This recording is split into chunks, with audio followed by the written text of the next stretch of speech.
Hello, hi students. You are all welcome to the Raman Raju online classes. Today's class is the continuation of the keywords or question directives.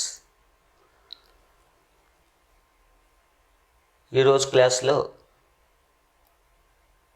Part 3గా మరికొన్ని keywords గురించి మనం తెలుసుకున్నాం.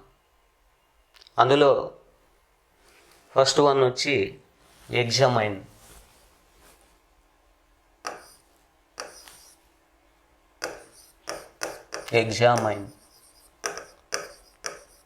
తెలుగులో దీన్ని పరిశీలించండి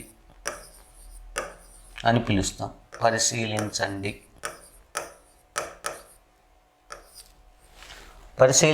అని మీ క్వశ్చన్లో ఇచ్చినప్పుడు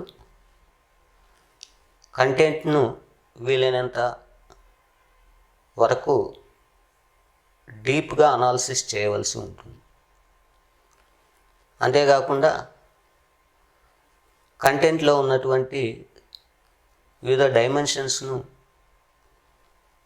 కొద్దిగా వివరణాత్మకంగా ఎక్స్ప్లెయిన్ చేయవలసి ఉంటుంది. మ్యాక్సిమం పాసిబిలిటీ టైం ఉన్నంత వరకు కొద్దిగా వివరణాత్మకంగా మనం రాయవలసి ఉంటుంది. ఉదాహరణకు మనం తీసుకున్నట్లయితే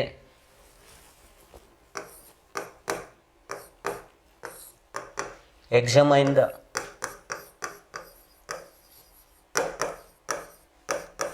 role of supermarkets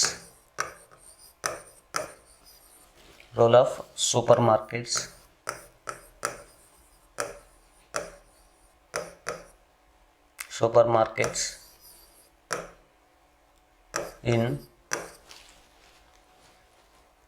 supply and chain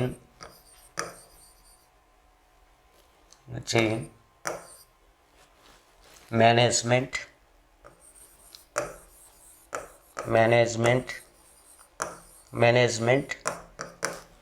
of fruits, vegetables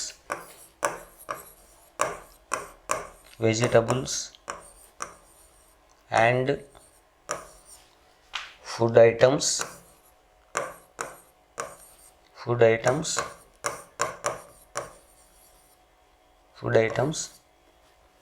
and how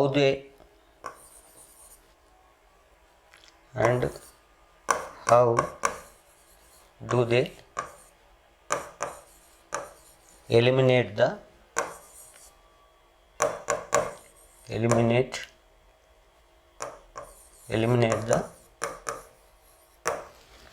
number of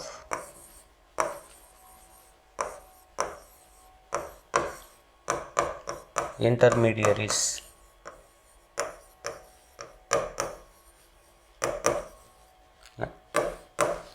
So this is the question. తెలుగులో దీన్ని పండ్లు,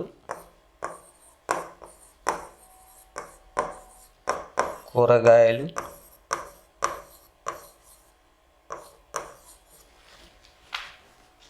ఆహార పదార్థాలు,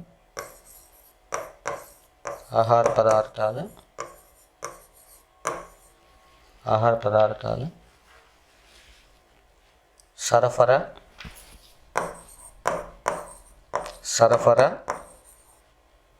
మరియు గొలుసు విధాన నిర్వహణలు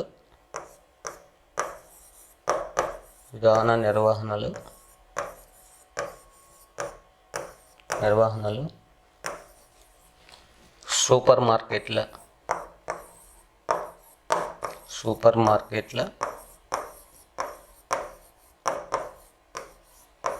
పాత్రను పరిశీలింపు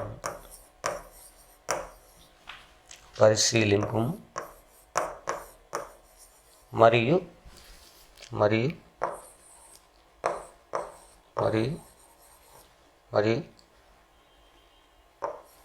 ఇందులో పాల్గొనే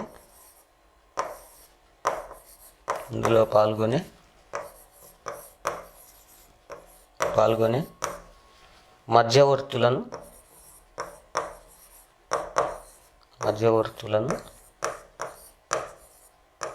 సూపర్ మార్కెట్లు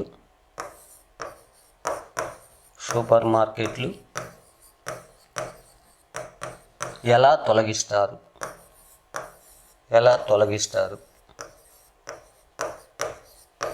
so this is the question.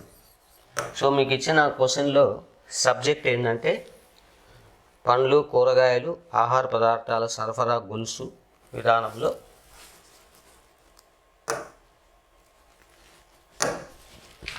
పండ్లు కూరగాయలు ఆహార పదార్థాల సరఫరా మరియు గొలుసు విధాన నిర్వహణలో సూపర్ మార్కెట్లు పాత్రను, సూపర్ మార్కెట్లు అనేది సబ్జెక్ట్ అంటే కంటెంట్, క్వశ్చన్కి సంబంధించిన కంటెంట్. సో దీన్ని నిర్ధారించే కీవర్డ్ ఏంటంటే ఇక్కడ పరిశీలింపు. Examine is the keyword in this question.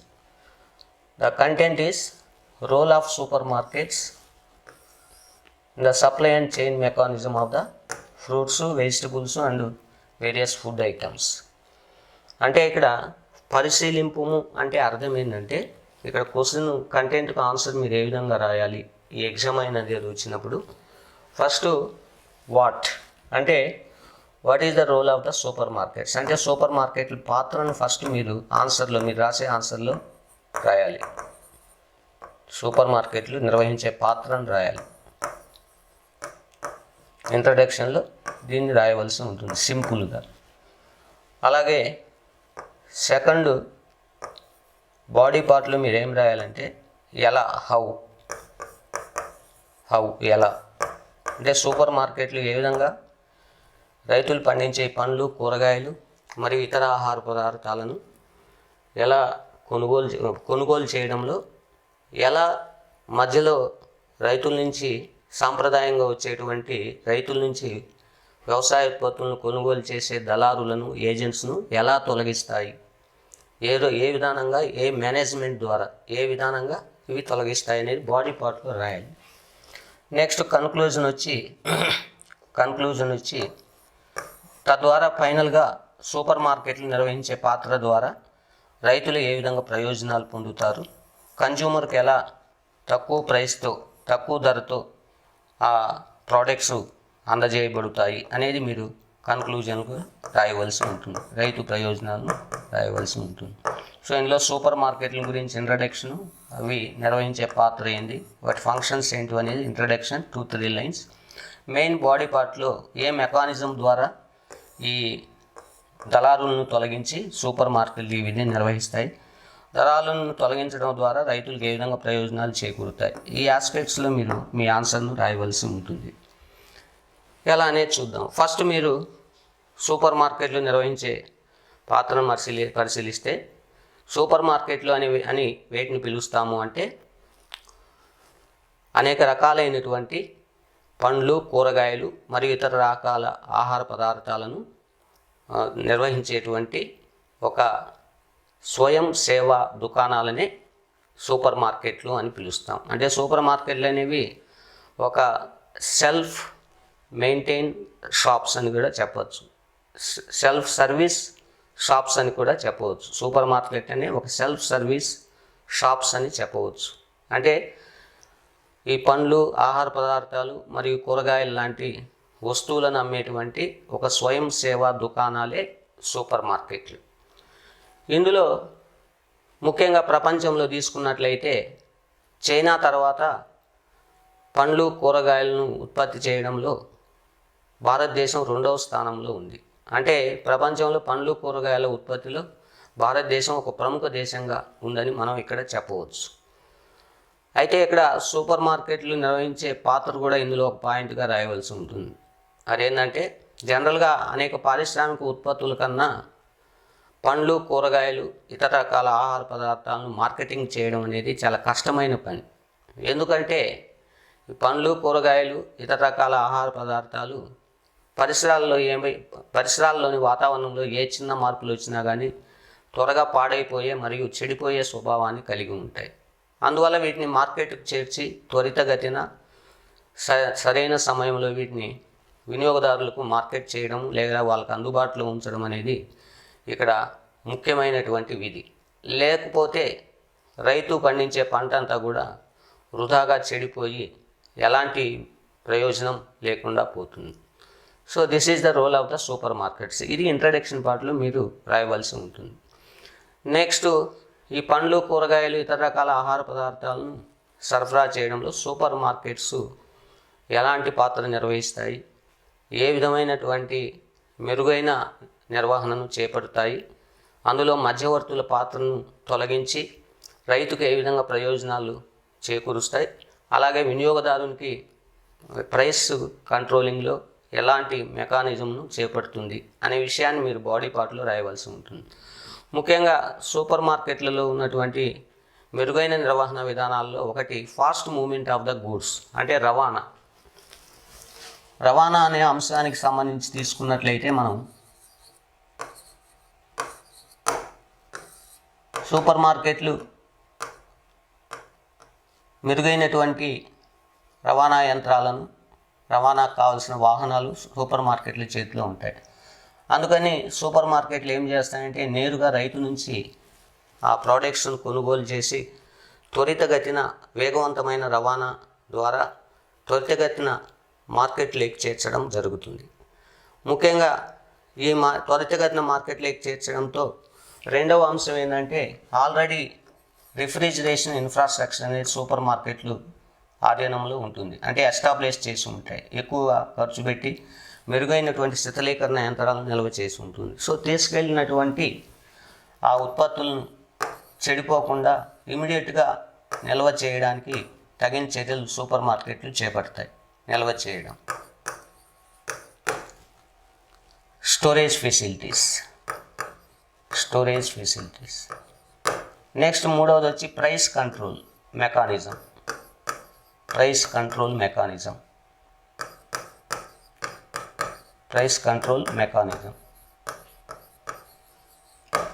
ధరల నియంత్రణ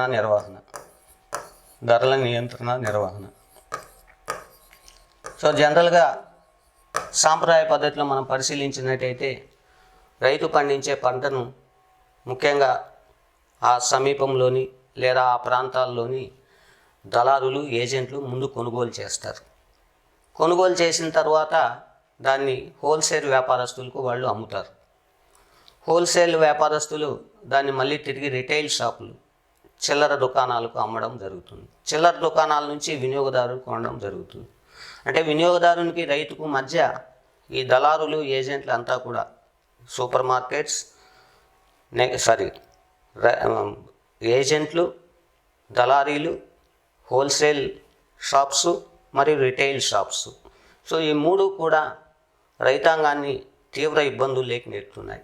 అంటే డిమాండ్ను బట్టి రైతు దగ్గర నిల్వ చేసుకునే ఫెసిలిటీస్ ఓన్గా ఉండవు కాబట్టి, దాన్ని ట్రాన్స్పోర్ట్ చేసే కెపాసిటీ రైతుకు లేదు కాబట్టి, అలాగే వినియోగదారుని వద్దకు తీసుకునే కెపాసిటీ రైతు దగ్గర లేదు కాబట్టి తక్కువ ధరకు వాళ్ళ దగ్గర నుంచి కొనుగోలు చేసి మధ్యలో ఈ ఏజెంట్లు కానీ, హోల్సేల్ వ్యాపారస్తులు కానీ, లేదా ఈ టోకో దుకాణాల వారు కానీ తక్కువ ధరకు కొని ఎక్కువ రేటుకు వినియోగదానికి చేర్చడం వల్ల మధ్యలో వీళ్ళు లాభపడి యాక్చువల్గా పండించిన పంటను పండించింది ఇక్కడ రైతు ప్లస్ వినియోగదారుడు ఇద్దరు కూడా నష్టపోవడం జరుగుతుంది. మధ్యలో ఉన్నటువంటి ఈ మిడిల్ మెన్స్, హోల్సేల్ వ్యాపారస్తులు ప్లస్ టోకో వ్యాపారస్తులు వీళ్ళను తొలగించి సరైన ధర రైతుకు కల్పిస్తూ వినియోగదారునికి కూడా అందుబాటులో ఉన్నటువంటి ధరలతో వినియోగదారునికి వివిధ వస్తువులను అందుబాటులో ఉంచడం అనేది సూపర్ మార్కెట్లు చేసే పని.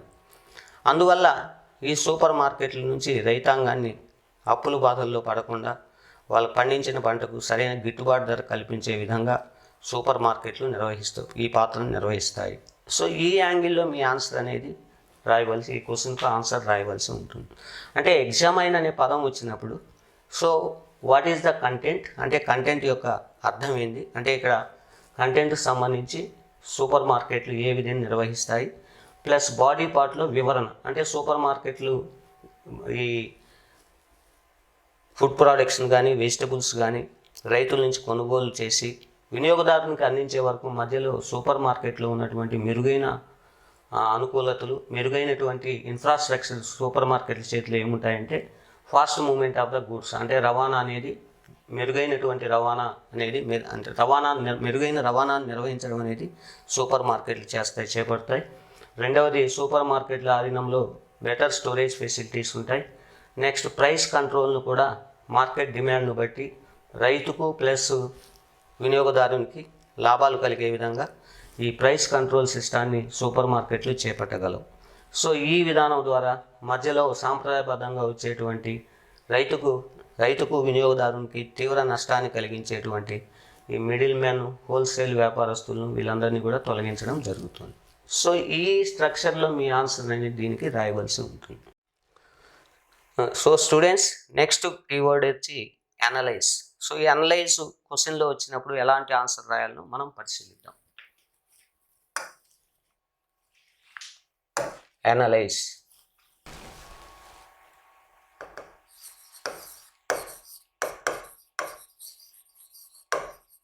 అనలైజ్ విశ్లేషణ, విశ్లేషించు.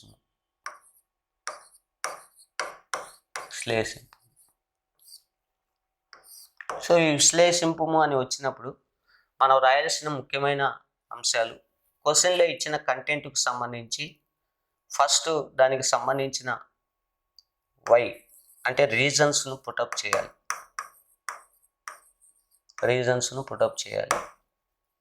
నెక్స్ట్, దానికి సంబంధించిన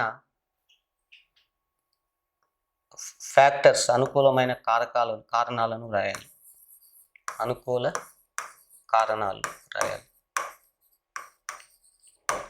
సింపుల్గా అలాంటి పరిస్థితులు భారతదేశంలో ఆ కంటెంట్కు ఉన్నాయా లేదా అనేది మనం కన్క్లూజన్లో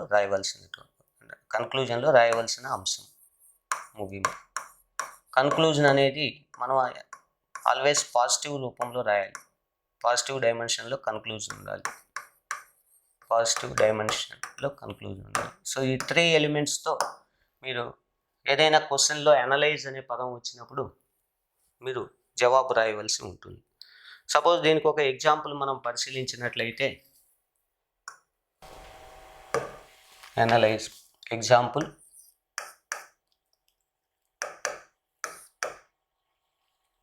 analyse the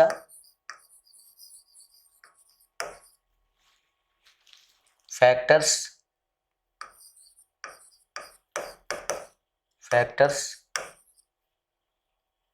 for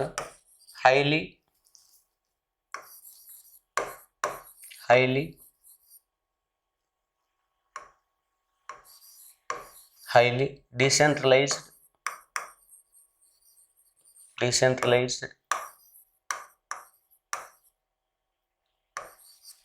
cotton textile industry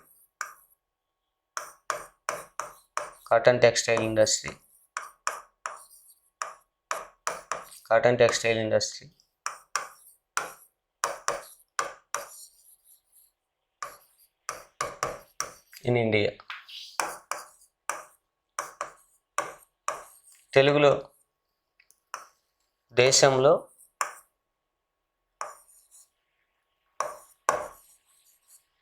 నూలు వస్త్ర పరిశ్రమ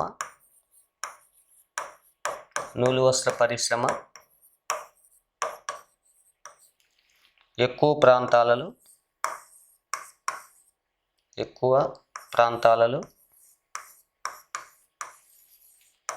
విస్తరించి ఉండటానికి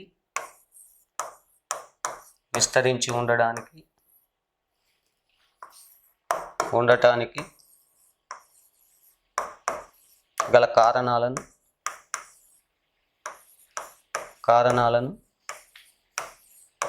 విశ్లేషింపుము.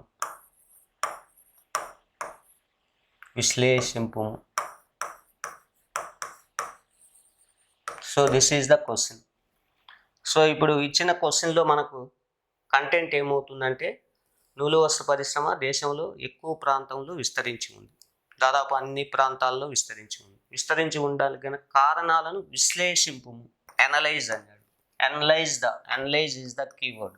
ఇక్కడ పరిశీలింపు అనేది కీవర్డ్. సో కంటెంట్ ఏంటంటే ఇక్కడ highly decentralised cotton textile industry in India. So దేశంలో నూలు వస్త్ర పరిశ్రమ ఎక్కువ ప్రాంతాల్లో ఎందుకు విస్తరించి ఉంది, దానికి గల కారణాలను విశ్లేషింపము. అంటే వివరణాత్మకంగా go deep into the factors. So కారణాలు ఎందుకు విస్తరించి ఉంది నూలు వస్త్ర పరిశ్రమ దేశంలో ఎక్కువ ప్రాంతాల్లో, దానికి గల కారణాలను వివరణాత్మకంగా రాయవలసి ఉంటుంది. This is the question. So ఇలా వచ్చినప్పుడు జస్ట్ మీరు జాగ్రాఫికల్ టెర్మినాలజీని ఇక్కడ ఉపయోగించాలి. ఎందుకు నూలు వస్త్ర పరిశ్రమ దేశంలో ఎక్కువ ప్రాంతాల్లో డిస్ట్రిబ్యూట్ అయింది, కొన్ని ప్రాంతాల్లోని డిస్ట్రిబ్యూట్ కాకుండా ఎక్కువ ప్రాంతాల్లో ఎందుకు డిస్ట్రిబ్యూట్ అయింది అనే దానికి రీజన్స్ మనం రాయాలి. రీజన్స్ రాయాలంటే ఫస్ట్ నూలు వస్త్ర పరిశ్రమ యొక్క క్యారెక్టరిస్టిక్స్, అంటే దాని లక్షణాలు, ఎక్కువ ప్రాంతాల్లో విస్తరించడానికి గల దానికి ప్రత్యేకతలు ఏంటి దాంట్లో అనేది మనం ఫస్ట్ ఇంట్రడక్షన్లో రాయవలసి ఉంటుంది. ఏంటంటే నూలు వస్త్ర పరిశ్రమ అనేది లాస్ట్ క్లాస్లో ఆల్రెడీ మనం కొద్దిగా దీని గురించి రిలేటెడ్ సబ్జెక్ట్ని ఎక్స్ప్లెయిన్ చేయడం జరిగింది.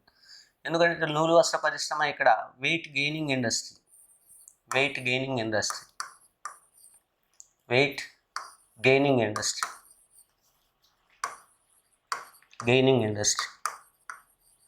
బరువును పొందే పరిశ్రమ, తెలుగులో బరువును పొందే పరిశ్రమ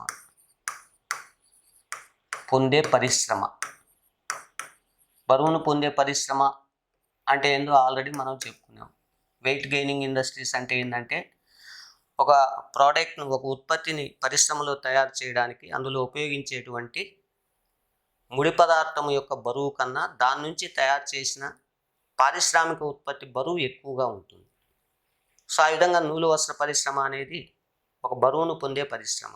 అంటే నూలు వస్త్రాలను తయారు చేయడంలో ఉపయోగించే రా మెటీరియల్ ఏంటంటే కాటన్, ప్రత్తి.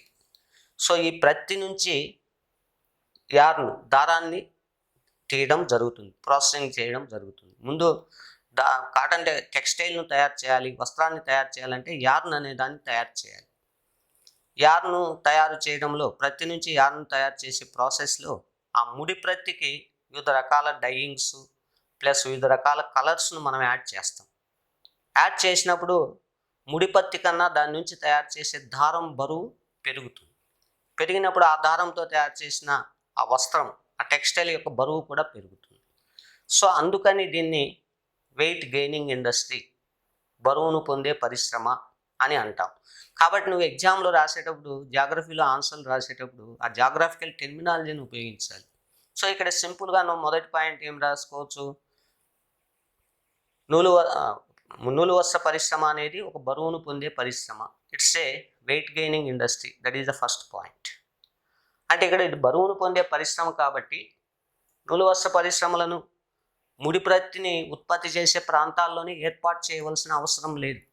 ఎంటర్ప్రెన్యూర్కి, కాటన్ టెక్స్టైల్ని ఏర్పాటు చేసే ఇండస్ట్రియలిస్ట్కి ఎక్కడ కాటన్ ఉత్పత్తి అవుతుందో, రా మెటీరియల్ను ఉత్పత్తి చేస్తారో ఆ ప్రాంతంలోనే ఇండస్ట్రీని ఏర్పాటు చేయవలసిన అవసరం లేదు. Because it is weight gaining industry. అంటే ముడి ప్రత్తి నుంచి తయారు చేసే ప్రోడక్ట్ కన్నా, టెక్స్టైల్ కన్నా ముడి ప్రత్తి బరువు తక్కువ. సో అందుకని దీన్ని ఈజీగా మనకు ఎక్కడ అవసరమైతే, ఎక్కడైతే వస్త్రానికి డిమాండ్ ఉంటుందో, దేశంలో ఏ మార్కెట్లో అయితే నూలు వస్త్రాలకు డిమాండ్ ఉందో అక్కడ దీన్ని ఈజీగా మనం ఏర్పాటు చేసుకోవచ్చు. ఎందుకంటే ఇది తేలికైంది కాబట్టి, ముడి ప్రత్తి అనేది తేలికైంది కాబట్టి దీన్ని రవాణా చేయడం పెద్ద ఖర్చుతో కూడుకున్న పని కాదు. సో అందుకని దీన్ని ప్రత్తిని పండించే ప్రాంతాల్లోనే ఏర్పాటు చేయని అవసరం లేదు. ఎక్కడైతే వస్త్రాలకు డిమాండ్ ఉంటుందో, దేశంలోని ఏ మార్కెట్లో డిమాండ్ ఉంటుందో ఆ ప్రాంతాల్లో దీన్ని ఏర్పాటు చేసుకోవచ్చు. సో అందువల్ల it's a weight gaining industry, that is the first point. And it is also weight losing industry. Losing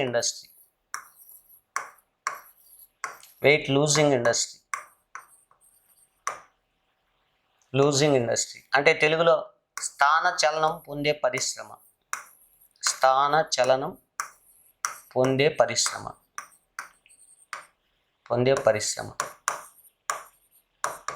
అంటే స్థానచలనం పొందే పరిశ్రమ అంటే ఇప్పుడు ముడి ప్రత్తి బరువును పొందే పరిశ్రమ కాబట్టి మనకు దేశంలో ఏ మార్కెట్లో అయితే దీని నుంచి తయారు చేసే టెక్స్టైల్కి డిమాండ్ ఎక్కువ ఉంటుందో ఆ ప్రాంతానికి ఇండస్ట్రీని మనం షిఫ్ట్ చేయొచ్చు. అందుకని ఇది ముడి ప్రత్తి పండే ప్రాంతాల నుంచి డిమాండ్ ఉన్న మార్కెట్లు ఎక్కడైతే దేశంలో ఉన్నాయో ఆ ప్రాంతాలకు దీన్ని అక్కడి నుంచి షిఫ్ట్ చేస్తున్నాం. అంటే డిమాండ్ ఉంటేనే ప్రొడక్షన్ సేల్ ఎక్కువగా ఉంటుంది, తద్వారా ఎంటర్ప్రెన్యూర్స్కి లాభాలు చేకూరుతాయి, ప్లస్ వినియోగదారునికి తనకు అవసరమైనటువంటి కమోడిటీ అందుబాటులో ఉంటుంది. సో అందుకని దీన్ని ఇంకో పేరుతో వెయిట్ లూజింగ్ ఇండస్ట్రీ అని కూడా పిలుస్తాం. కాబట్టి ఎగ్జామ్లో మీరు ఒకటే గుర్తుంచుకోండి, అనలైజ్ అనే పదం వచ్చినప్పుడు సో దాని యొక్క జాగ్రాఫికల్ క్యారెక్టర్స్ ఏంది అనేది ఫస్ట్ సెంటెన్స్లో రాయాలి. సింపుల్గా రెండే చిన్న చిన్న వాక్యాల్లో రాయొచ్చు దీన్ని. సో నూలు వస్త్ర పరిశ్రమ అనేది ఒక బరువును పొందే పరిశ్రమ, మరియు ఇది ఒక స్థానచలనం చెందే పరిశ్రమ. That is the first sentence in introduction. There ends the matter. అయితే ఇక్కడ ముఖ్యంగా దేశంలో నూలు వస్త్రాల తయారీలో ఉపయోగించే ముడి ప్రత్తిని ఎక్కువగా ఎక్కడెక్కడ పండిస్తారు అంటే జనరల్గా మనకు బ్లాక్ సాయిల్ రీజియన్స్లో ఎక్కువగా పండిస్తారు. అంటే మహారాష్ట్ర, గుజరాత్, మధ్యప్రదేశ్లోని మాల్వాపేట భూమి ప్రాంతము, కర్ణాటకలో ఉత్తర ప్రాంతాలు, ఉత్తర కర్ణాటక ప్రాంతం, అలాగే మన తెలంగాణలో ముఖ్యంగా ఉత్తర మరియు పశ్చిమ ప్రాంతాలు, ఆంధ్రప్రదేశ్లో అయితే ముఖ్యంగా గుంటూరు, నెక్స్ట్ వచ్చి east west Godavari districts, Kurnool district, ఈ ప్రాంతాల్లో ఎక్కువ బ్లాక్ సాయిల్. సో ఈ రీజియన్స్లో మనకు ముడి ప్రత్తి అనేది ఎక్కువగా పండిస్తారు.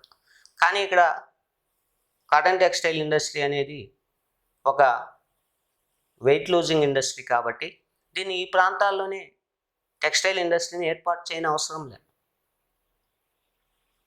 ఎక్కడ మార్కెట్ డిమాండ్ దీనికి నూలు వస్త్రాలకు ఎక్కువగా ఉందో దేశంలో ఆ ప్రాంతాల్లో దీన్ని ఏర్పాటు చేయొచ్చు. ముఖ్యంగా ఈ నూలు వస్త్ర పరిశ్రమను ఏర్పాటు చేయడానికి గల అనుకూలతలు, కాటన్ టెక్స్టైల్ ఇండస్ట్రీని ఇవి ఇందాక చెప్పినటువంటి కాటన్ టెక్స్టైల్ తయారీలో ఉపయోగించే రా మెటీరియల్ అంటే ముడి ప్రత్తిని పండించే ప్రాంతాలు ఇవి. అందువల్ల ఇది వెయిట్ గెయినింగ్ ఇండస్ట్రీ కాబట్టి దీన్ని ముడి ప్రత్తిని ఉత్పత్తి చేసే ప్రాంతాల్లో చేయని అవసరం లేదు. నూలు వస్త్రానికి ఎక్కడైతే డిమాండ్ ఉందో ఆ ప్రాంతాల్లో ఏర్పాటు చేసుకోవచ్చు దీన్ని. That's why it is also called as weight losing industry, స్థానచలనం చెందే పరిశ్రమ. అందువల్ల నూలు వస్త్ర పరిశ్రమ స్థాపనను ప్రభావితం చేసే అంశాలు, కారణాలు, what are the reasons to establish the cotton textile industry in the country, అవి మనం ముఖ్యంగా ఇక్కడ పేర్కొనాలి. సో నూలు వస్త్రాల ఉత్పత్తిని ప్రభావితం చేసే ముఖ్యమైన అంశాలు ఒకటి వచ్చి బ్లాక్ సాయిల్స్. ఎక్కడైతే బ్లాక్ సాయిల్స్ ఎక్కువగా ఉంటాయో ఆ ప్రాంతాల్లో మనం ఈ పరిశ్రమను ఏర్పాటు చేయవచ్చు, ఎందుకంటే దగ్గరలోనే రా మెటీరియల్ సప్లై ఉంది కాబట్టి. రెండవది వచ్చి మార్కెట్ డిమాండ్. సపోజ్ ఉత్తరప్రదేశ్లో నూలు వస్త్రాలకు కాటన్ టెక్స్టైల్ డిమాండ్ ఎక్కువ ఉంది, కానీ అక్కడ ముడి ప్రత్తిని పండించే అనుకూలతలు చాలా తక్కువ ఉన్నాయి. సో ముడి ప్రత్తిని ఉత్తరప్రదేశ్ మార్కెట్లలో ముడి ప్రత్తిని పండించకపోయినా ఇక్కడ నూలు వస్త్రానికి డిమాండ్ ఎక్కువ ఉంది కాబట్టి ప్రత్తి అనేది వెయిట్ గెయినింగ్ ఇండస్ట్రీ కాబట్టి దీన్ని ట్రాన్స్పోర్ట్ చేయడం, వెయిట్ గెయినింగ్ ఇండస్ట్రీ కావడం వల్ల రా మెటీరియల్ ట్రాన్స్పోర్ట్ చేయడం తక్కువ ఖర్చుతో కూడుకున్న పని కాబట్టి రా మెటీరియల్ని ట్రాన్స్పోర్ట్ చేసి మార్కెట్ డిమాండ్ ఎక్కువగా ఉన్న మనకు ఉత్తరప్రదేశ్, దాన్ని ఆనుకొని ఉన్న పరిసర ప్రాంతాల్లో ఎక్కువగా కాటన్ టెక్స్టైల్ ఇండస్ట్రీ ఈరోజు ఎస్టాబ్లిష్ అయింది.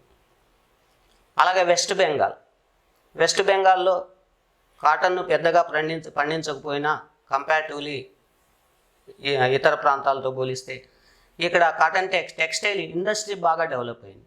కారణం ఏంటంటే కాటన్ టెక్స్టైల్ ఇండస్ట్రీకి తక్కువ వేతనాలతో లభ్యమయ్యే కార్మికులు అందుబాటులో ఉండడం అనేది అత్యంత అనుకూలత. అటు వెస్ట్ బెంగాల్ను ఆనుకుని ఉన్నటువంటి పరిసరాల్లో జార్ఖండ్, ఒరిస్సా, బీహార్ లాంటి ప్రాంతాల్లో ఎక్కువ టెక్స్టైల్ ఇండస్ట్రీలో పనిచేసేటువంటి తక్కువ వేతనాలతో లభ్యమయ్యే కార్మికులు ఎక్కువగా అందుబాటులో ఉన్నారు. సో లేబర్ వేజెస్ తక్కువ కాబట్టి పరిశ్రమను స్థాపించే ఎంటర్ప్రెన్యూర్కి ఇది ఎక్కువ లాభాన్ని చేకూరుస్తుంది. వేతనాలు తగ్గినప్పుడు, లేబర్ వేతనాలు తగ్గినప్పుడు లాభాలు పెరుగుతాయి, ప్రోడక్ట్ తయారు చేసే ఖర్చు తగ్గుతుంది. అలాగే దక్షిణ భారతదేశంలో తీసుకున్నట్లయితే తమిళనాడు, ముఖ్యంగా కోయంబత్తూరు ప్రాంతాల్లో ముఖ్యంగా ఇక్కడ అనుకూలమైనటువంటి పోర్ట్ ఫెసిలిటీస్ ఉన్నాయి. ప్లస్ దాంతోపాటు తేమగల వాతావరణం అనేది ఉంది. ఇక్కడ వెట్ క్లైమేట్ అనేది కాటన్ టెక్స్టైల్ ఇండస్ట్రీకి అత్యంత అవసరం. ఎందుకంటే కోస్టల్ రీజియన్స్లో కోయంబత్తూరు ఉంది కాబట్టి ఇక్కడ ఎప్పుడూ వాతావరణంలో తేమ అనేది ఉంటుంది. ఎందుకంటే వాతావరణం డ్రైగా ఉన్నట్లయితే ముడి ప్రత్తి నుంచి యార్ను ప్రాసెస్ చేయడం అనేది కష్టతరమైన పని. ఎందుకు ఆ యార్న్ మధ్యలో వాతావరణం డ్రైగా ఉంటే బ్రేక్అవుట్ అయిపోతుంది. అందుకని తేమగల వాతావరణం కూడా అత్యంత అనుకూలమైన అంశం. నెక్స్ట్, పెట్టుబడుల లభ్యత. పరిశ్రమను స్థాపించడానికి కావలసిన పెట్టుబడులు అందజేసేటువంటి ఫైనాన్సియర్స్ ఈ ప్రాంతాల్లో ఎక్కువగా ఉన్నారు. సో అందువల్ల ఇక్కడ కాటన్ పండించడంతో పాటు దానికి కావలసిన తేమగల వాతావరణం, తర్వాత పెట్టుబడుల లభ్యత, చీప్ అవైలబిలిటీ ఆఫ్ లేబర్, ఇవన్నీ కూడా ఇక్కడ డిమాండ్ చేస్తున్నాయి. కాబట్టి కోయంబత్తూర్ రీజియన్లో హైలీ డెవలప్డ్ కాటన్ టెక్స్టైల్ ఇండస్ట్రీని మనం గమనించవచ్చు. అలాగే మహారాష్ట్ర, గుజరాత్ తీసుకున్నట్లయితే ఇవి కూడా మనకు కోస్టల్ బెల్ట్లో ఉన్నాయి. కాబట్టి ఎప్పుడు ఇక్కడ వాతావరణంలో తేమ ఉంటుంది. కావలసినంతమంది పార్సీ పెట్టుబడిదారులు అందుబాటులో ఉన్నారు ఇండస్ట్రీని స్థాపించడానికి. Plus cheap availability of labour, తక్కువ వేతనాలతో లభ్యమయ్యే కార్మికులు అందుబాటులో ఉన్నారు. పోర్ట్ ఫెసిలిటీస్ ఉన్నాయి కాటన్ టెక్స్టైల్ని ఎక్స్పోర్ట్ చేయడానికి. ప్లస్ ఇతర దేశాల నుంచి టెక్స్టైల్ తయారీలో ఉపయోగించే డైయింగ్స్, కలర్స్ ఇవన్నీ ఇంపోర్ట్ చేసుకోవడానికి అనుకూలమైన ఓడరేవు సౌకర్యాలు ఉన్నాయి. బెటర్ డెవలప్డ్ ట్రాన్స్పోర్టేషన్ ఫెసిలిటీ ఉంది. అంటే అహ్మదాబాదు, ముంబై లాంటివి దేశంలోని ఇతర మార్కెట్లతో బాగా అభివృద్ధి చెందిన రోడ్డు మార్గాల ద్వారా లింకప్ చేయబడి ఉన్నాయి. సో ఇన్ని అనుకూలతలు దేశంలో ఉన్నాయి కాబట్టి వివిధ ప్రాంతాల్లో. అందుకని నూలు వస్త్ర పరిశ్రమ దేశవ్యాప్తంగా వివిధ ప్రాంతాల్లో అక్కడున్న స్థానిక అనుకూలతలను బట్టి ఎక్కువగా విస్తరించి ఉంది అని మనం కన్క్లూజన్ రాయొచ్చు. సో ఇది ఆన్సర్ రాసే విధానం, రైట్? ఈ విధానంలో ఉండాలి. Thank you very much.